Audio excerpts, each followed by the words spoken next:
நாம ஏதாவது விமர்சனம் பண்ணா உடனே எல்லாரும் வந்து பாஞ்சு பிராண்டி பிச்சை எடுத்துறாங்கல்ல.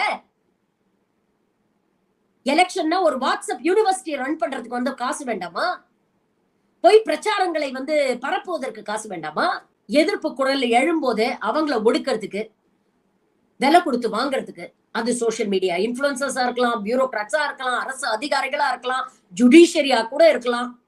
விலை பேசி எல்லாரையும் வாங்கி பாக்கெட் குள்ள எல்லாம் போட்டு வச்சிருக்காங்க.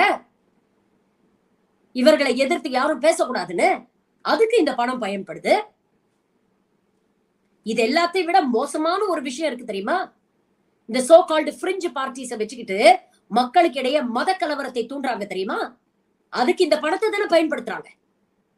எங்கேயாவது ஒரு இடத்துல ரேலி போக சொல்ல வேண்டியது, கத்திய தூக்கிட்டு ஊர்வலம் போவாங்க, மாஸ்க் மேல ஏறி சாஃப்ரன் பிளாக் வைப்பாங்க, முஸ்லிம்களுக்கு எதிராக ஸ்பீக்கரை போட்டு வன்மத்தை வந்து கக்குவாங்க.